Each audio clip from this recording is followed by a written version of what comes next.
und wieder mal herzlich willkommen. Ich bin der Raphael von Twave, einer der beiden Co-Founder und so ein bisschen der sportwissenschaftliche Kopf hinter der ganzen Nummer hier. Ich freue mich, euch heute wieder in einem neuen Video ein bisschen was erklären zu können. Heute soll es ein bisschen um das Thema gehen, eine Frage, die wir ganz oft entgegnet bekommen. Ich stagniere bei meinem Training, ja, ich stagniere mit meiner Leistung. Ich habe irgendwie ein paar Wochen, Monate einen ganz guten Fortschritt gesehen oder vielleicht auch für manche andere in einem ganz viel längeren Kontext. Ich habe irgendwie immer eigentlich das Gefühl gehabt, ich mache irgendwie Schritte nach vorne, aber die letzte Zeit, die letzten Wochen, letzten Monate, letzten Jahre trete ich gefühlt so ein bisschen auf der Stelle. Ja, ich habe irgendwie ich trainiere, vielleicht trainiere ich auch ein bisschen mehr oder ich denke irgendwie noch ein bisschen härter, aber irgendwie kommt da nicht das bei rum, was ich mir vorstelle, auch wenn ich vielleicht mich in meinem Umfeld umschaue und so ein bisschen rumhöre, was die Leute so trainieren und was sie damit realisieren, was sie dafür für Zeiten oder sonst was aufstellen, was sie für Erfolge damit sehen. Irgendwie klappt das bei denen besser als bei mir. Was mache ich falsch? Ja? Das wollen wir heute so ein bisschen beleuchten. Wir haben schon ein paar Videos gemacht, die in dem Kontext irgendwie sich so ein bisschen bewegen, wie ihr besser werden könntet auf einer gewissen Distanz. Dann gibt es da irgendwie Videos, die euch wieder so ein bisschen das Ganze mehr theoretisch erklären, aber all das hat eigentlich ein bisschen miteinander zu tun. Heute wird es so ein weiteres Thema sein, aber ich will da nochmal ein bisschen mehr bei den, ich sag mal, Basics anfangen. Ja? Für mich sind eigentlich immer 3 Punkte qualitativ entscheidend, woran ich bemessen würde, machst du im Training Dinge richtig oder falsch. Ja? Das erste ganz wichtige Thema, wenn wir über Training sprechen oder über Fortschritt des Trainings, ist eigentlich immer so ein bisschen wirklich da mal genau drauf zu gucken, nicht so ein bisschen, was ist so mein Eindruck, sondern das Gefühl, sondern tatsächlich vielleicht auch ein bisschen datengetrieben oder anhand von Zahlen sich anzuschauen, wie konsistent trainiere ich. Ja? Die Konsistenz ist für mich eigentlich immer eins oder der wichtigste Punkt, den es für mich zu beachten gilt. Ja? Ich schreibe das hier mal kurz auf. Kennt diesen Spruch vielleicht, Consistency is key. Ja? Die meisten Fortschritte, gerade wenn ihr schon länger trainiert, natürlich wird diese Kurve des Zuwachs an Leistungssteigerung oder an Benefit, den ihr bekommt, wenn ihr trainiert, die wird halt mehr und mehr flacher, je weiter man in der ganzen Geschichte halt kommt. Ja, das heißt, am Anfang, wenn man ganz neu startet, für jeden Anfänger ist so, die ersten Läufe fühlen sich irgendwie auch total schwierig und gar nicht so, auf jeden Fall nicht gut und einfach an. Und dann reicht es vielleicht 3, 4 Workouts, 3, 4 Läufe, um so ein bisschen so das Gefühl zu vermitteln, so langsam komme ich hier besser ins Rollen und die Belastung fühlt sich gar nicht mehr so hart an. Das heißt, da sind die Erfolge sehr schnell spürbar. Und das lässt dann natürlich irgendwie da in dem Rahmen von 12, vielleicht 16 Wochen, 3, 4 Monaten langsam ab. Ja? Man denkt so ein bisschen, am Anfang habe ich riesen Sprünge gemacht und es konnte fast so an jeder Woche sehen und fühlen, wie ich besser werde. Und jetzt stagniere ich. Ja? Da muss man dazu sagen, wenn der Trainingsreiz eigentlich immer der gleiche bleibt, das heißt, wenn ihr in Woche 1 zweimal die Woche laufen geht und in Woche 16 immer noch zweimal die Woche laufen geht, irgendwann, das ist ja immer die Idee von Training, passt sich der Körper an diese Belastung an, um sie entsprechend besser gewährleisten zu können. Das heißt, der gleiche Impuls, die gleiche Trainingsbelastung schockt euren Körper nicht mehr, entsprechend ist aber auch die Anpassung nicht so groß. Diese ersten Belastungen waren tatsächlich eine sehr große Aufgabe und sehr hart für ihn. Entsprechend war der Reiz extrem groß und er hat gesagt, oh, ich muss schon ganz schön viel machen, um das halt für mich irgendwie so einzustellen und hinzubekommen. Er macht die Anpassung und der Reiz ist beim nächsten Mal nicht mehr ganz so hart, aber immer noch intensiv und hart und er passt sich immer weiter an, bis quasi Trainingsreiz und das, was ihr könnt und das, was ihr vertragen könnt, sich ungefähr matcht. Und dann ist der Körper im Prinzip so, naja, warum soll ich mich weiter anpassen? Ich kriege das ja eigentlich, was mir jetzt gerade abverlangt wird, ganz gut hin. Ja? Und dann müsste man im Prinzip den Reiz ein bisschen intensivieren. Wichtig ist aber eigentlich, dass auch die Konsistenz, also sprich nur diesen Reiz weiter verfolgen, ihn auch vielleicht nicht mehr so schnell, aber langsam besser machen würde. Und die meisten Erfolge kommen da halt wirklich erst mit der Zeit. Deswegen ist es für uns auch in der 12-App so unheimlich wichtig, dass wir in eine Langfristigkeit kommen. Also wir wollen gar nicht so in diese Richtung denken, ich mache irgendwas 3 Wochen und dann habe ich so eine Transformation oder bin jetzt irgendwie besserer Läufer oder fitter und dann hake ich das ab und dann ist das Thema so durch. Natürlich brauchst du diese Konsistenz, um immer einen Schritt weiterzukommen. Ja? Und es wird mit der Zeit quasi eher schwerer als einmal werden, aber es geht natürlich darum, dann auch das Richtige zu trainieren, aber konsistent dabei zu bleiben, wenn ihr es schafft, langfristig das quasi wie so eine, ja, das Training und das, was ihr im Training tut, so völlig eine Selbstverständlichkeit in eurem Leben wird und dass sie das quasi vielleicht dann irgendwann 3-mal die Woche, vielleicht aber auch sogar irgendwie 4-mal die Woche bis hin zu, es gibt halt Leute, die das halt quasi so dann auf dem täglichen Weg zur Arbeit integrieren, also einfach Bewegung und Training und Trainingsreiz und Belastung immer fester integrieren und dann kann man es konsistent steigern und dann wird es auch besser werden. Und das bringt uns so ein bisschen zum zweiten Punkt und ich habe jetzt quasi über Steigern gesprochen, das heißt, wir reden eher da über Quantität, aber vorher ist für mich noch ein ganz anderer Punkt auch wichtig, das ist nämlich eigentlich die Qualität des Trainings oder die Qualität der Trainingsreize. Ja.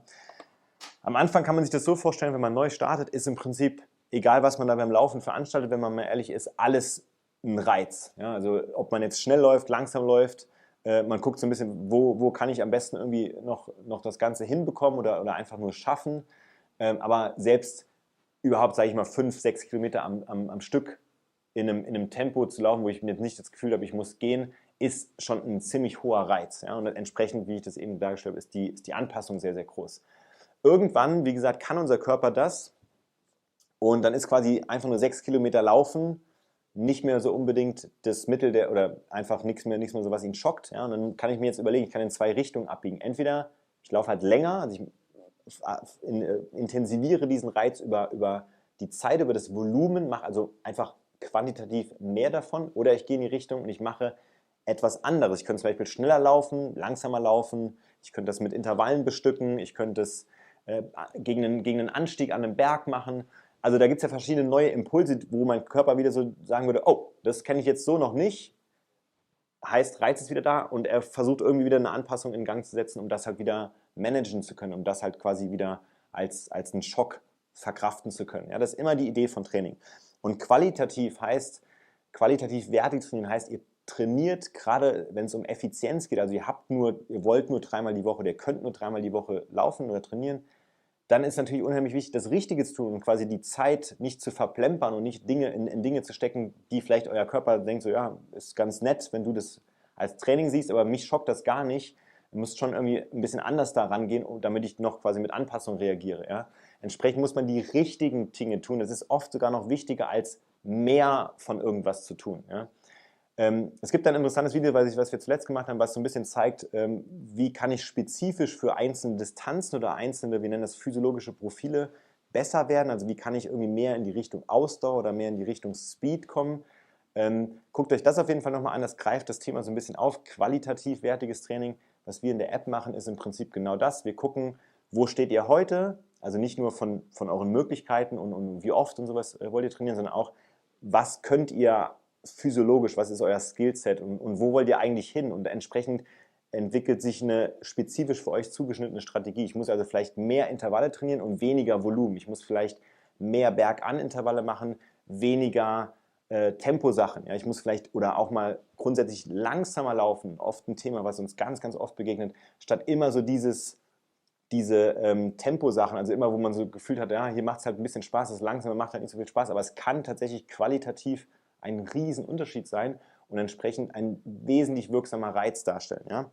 Und wenn ihr das quasi beachtet habt, wenn ihr sagt, ich bin konsistent und ich weiß, ich tue auf jeden Fall das Richtige, ich mache die richtigen Workouts, die für mich zugeschnitten qualitativ am meisten Sinn machen, dann kommt es natürlich irgendwann auf die Quantität an.